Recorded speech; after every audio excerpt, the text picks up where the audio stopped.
Chapter 7, Sparring Tree. Bard heard the training grounds before he saw them. The creaking of wood and the shouts of dryads filled his ears. As they got closer, Bard could see that the training grounds was a large opening in the middle of the forest. The trees surrounding the clearing had their branches woven into a platform overlooking the training grounds. Bard noted that there were rows of chairs and he could see many dryads sitting in them, observing the training in the grounds. Several other dryads were engaging one another in one-on-one combat. But what really caught Bard's eye was a large tree in the middle of the field that was attacking another dryad. The tree's massive branches swung in large arches at the dryad, who seemed to dodge the attacks with ease. Bard was too far away to tell, but there was something about the way this dryad moved that seemed familiar. As they got closer to the edge of the clearing, Bard's eyes widened in surprise. "Wait," Bard exclaimed. There was no mistaking it now. The dryad fighting the large tree was in fact Sen. Bard watched mesmerized by the scene in front of him. Sen's ability to duck and dodge the constant attacks from the large tree, as well as find time in between attacks to fire an arrow from her bow. Each arrow seemed to find its mark with a resounding thunk, as the arrows embedded itself in a target on the tree. "Quite impressive, isn't she?" Bard turned and was surprised to see that it was Amir who had spoken. He didn't look at Bard but rather kept his eyes riveted on Sen. "We've been at war with your kind for a long time, Tekka. We've learned that if our children are to survive, they must be trained to be a warrior from a very young age." Bard looked back at Sen and marveled at her capability, but also at the fact that he was still alive, despite the obvious fact that she could have easily killed him without him being aware. "Clearly I didn't account for her curiosity when she was trained," Amir stated, bringing back Bard's attention. Bard thought on it for a second, and realized they both had a similar train of thought. He surmised it would be best to either feign ignorance, or stay silent, as he currently stood in enemy territory. With a particular dryad wanting him dead, he opted for silence. Amir looked between his daughter and the Tekka standing next to him. Sometimes, he could admire the wisdom of this enemy, and other times, he wanted to slay him. Due to the pledge, he was constantly finding himself taking more time to humanize the enemy, and that could become fatal later, but at the same time, this Tekka could become part of his family.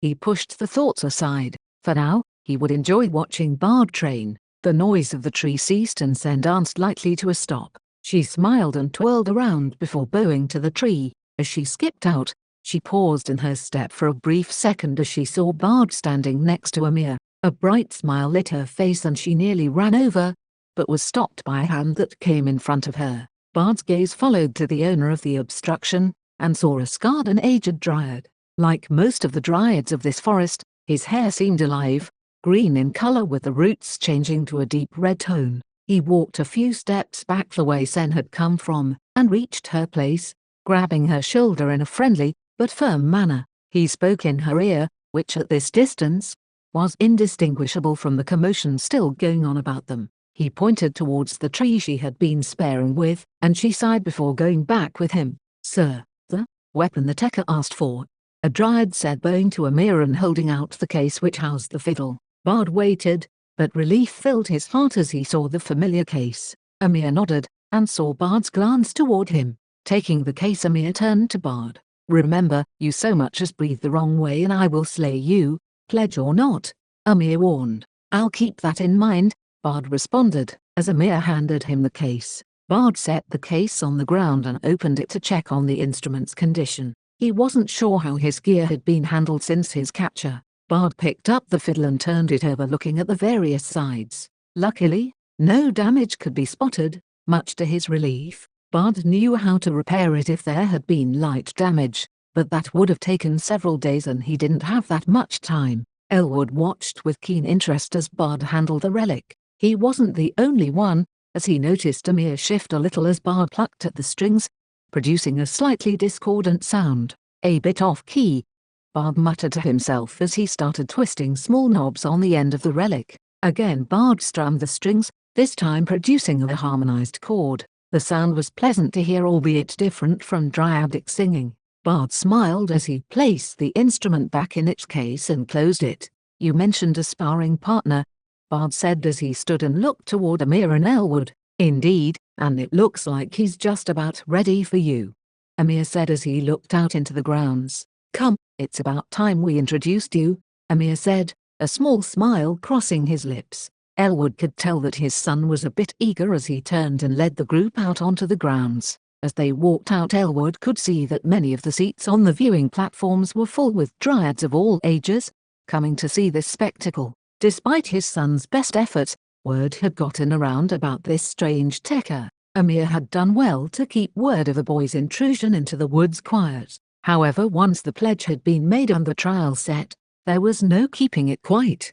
According to tradition, no trial was held in secret, because if challengers succeeded they would be named a child of the forest. Naturally, word of a techer attempting such a trial made many curious, especially the children, many of whom this would be their first time seeing a techer. The group followed Amir, as he led them over to where Sen and the scarred dryad stood talking besides the battle tree. They both looked up as the group approached, Sen with a cheerful grin and the older dryad with an obvious scowl. "Keith, this is the techer I mentioned earlier," Amir said, gesturing to Bard. "Bard, this is Keith, one of our strongest warriors and the steward of these ground. It is his responsibility to train our people to fight," Elwood said. Bard bowed his head slightly in response. Keith frowned. "Yes, I teach them how to fight, but a techer will not be able to survive. You might as well quit and forfeit your life," Keith remarked. "HMPH, Uncle Keith. He is more surprising than you know," Sen responded. "Is that so?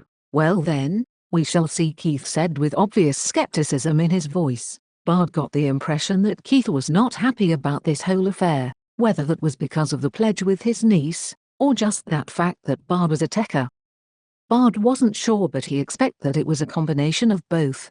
Keith looked Bard up and down as if sizing him up. He raised an eyebrow as he looked at the case in Bard's hand. "Your weapon?" Keith asked, pointing to the case. Bard sighed. "It's not a weapon," he mumbled to himself, in human tongue. "Of sorts," he replied to Keith, still baffled by the perplexity of the situation he found himself in. "Are you to be my sparring partner?"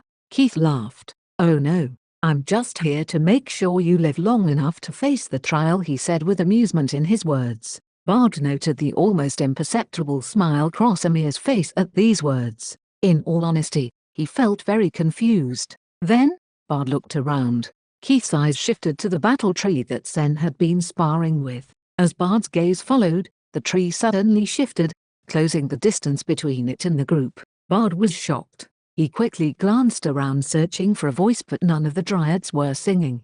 Keith and Amir smirked. As Bard looked about, Elwood stepped forward. "Not all trees need our song to move," Elwood spoke in the human tongue. "I've only ever seen elder trees move on their own before." "So why is this one?" Bard asked Elwood in human. "This tree is old, Bard. Even I'm not sure how old it is. It was one of the very first battle trees and has endured centuries of war. Now we use it to train our warriors. We call it Sparring Tree," Elwood explained.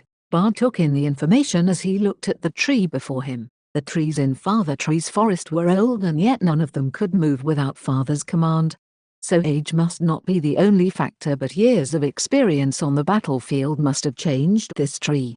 Bard mused to himself. "So, Sparring Tree is my sparring partner then?" Bard asked. "That's correct," Elwood said. Bard was about to ask another question when he was cut off. "You two done yet?" Keith suddenly said. Elwood sighed and gave a small nod to Keith. "Sorry," he muttered in passing. "Come, Father.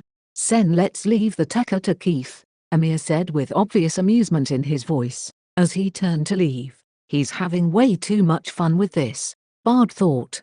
Keith opened his mouth and began to sing. Bard watched as his sparring partner began to respond and moved to Keith's words. "May I ask a question?" Bard said, turning to Keith. Keith stopped singing and seemed to be listening, waiting. Encouraged, Bard continued. "I have seen that tree move on its own, so why do you still sing to it?" he asked. "Over Sparring Tree's centuries of fighting, it has become a very capable fighter. However, it sometimes has a hard time holding back, so I sing to moderate it when it is fighting a..." Paused and looked Bard over less capable opponent. Keith finished with contempt. "Well, I suppose that makes sense," Bard said, ignoring the obvious scrutiny.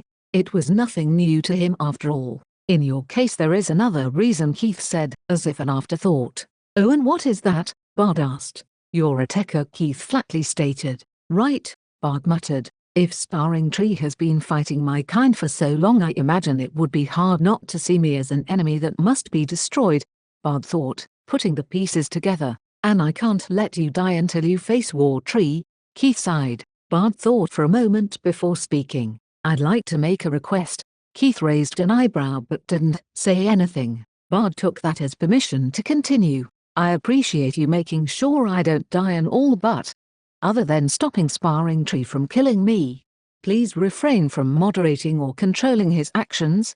Keith stiffened and looked at Bard in shock, his mouth beginning to move. The way I see it, Bard said quickly before Keith could refute him, War Tree isn't going to hold back on me, so why should Sparring Tree? Bard's words surpassed Keith. He assumed the request would be to go easy on him. Just a glance at this young techer, and Keith knew he was no fighter.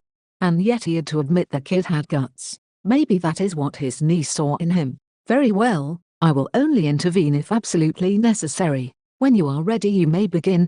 I will tell Sparring Tree to let you have the first move. Keith said at length. With that he briefly sung to Sparring Tree, then stepped back. Excitement on the observation platform grew as Bard approached Sparring Tree. All the dryads were interested in what would happen. Wait, why isn't Keith singing? Sen asked, turning to look at her father, a little distressed. Keith has been given orders to moderate Sparring Tree. The only reason he would not do so is if the techer asked him not to. Amir responded, feeling a little surprised. But father, even I can't fight him without Uncle's help. Sen whined with obvious concern. Elwood placed a reassuring hand on her shoulder. Fear not. Uncle Keith has been ordered to keep Bard alive until he faces War Tree, Elwood calmly stated. But, Sen began, but Amir cut her off. This is the techer's choice. Now let's see how he does, he said, gruffly, as he watched the young boy approach the tree. A hushed silence fell over the grounds as Bard stood before Sparring Tree. Well, time to see if this works, Bard said to himself as he placed his fiddle case on the ground next to him. At the same time he placed Father's Tree's token in his hand as he stood back up. Greetings, Sparring Tree, Bard said as he twirled his hand holding the token, letting out a brief note as air passed around the token. He then let his hand come down to front of him as he bowed towards the tree. He hoped that his movement would simply be seen as an elaborate bow by the dryads, but now to see how the tree responded. Sparring Tree seemed to shiver for a moment at the sound of the token, and stood still for several seconds before the top branches shifted forward, returning the bow to Bard. A collective gasp was heard throughout the grounds. Amir shot to his feet. What is going on? He said in unbelief. He had never seen such a thing before. He looked at those around him. His daughter was beaming, which annoyed him, and Elwood seemed just as shocked and was muttering to himself, probably trying to figure out just what had happened. Amir, not finding any answers here, looked down at Keith and found him returning his gaze. Keith could see the question in Amir's face but merely shrugged. He had no idea why Sparring Tree would return a bow to this techer or anyone else for that matter. He had worked with this tree for a long time, and he had never seen the tree bow. The more he watched this techer, the more his interest was piqued. After several seconds, Bard rose from his bow and the tree did likewise. Oh good, Bard said in relief, looking at the tree. Now the real work begins, he said as he sat down and closed his eyes. The observers watched with keen interest, but Bard didn't move again, and neither did Sparring Tree. It was as if he was in meditation. Sen watched, Amir noted, with a satisfied smile. She knew something.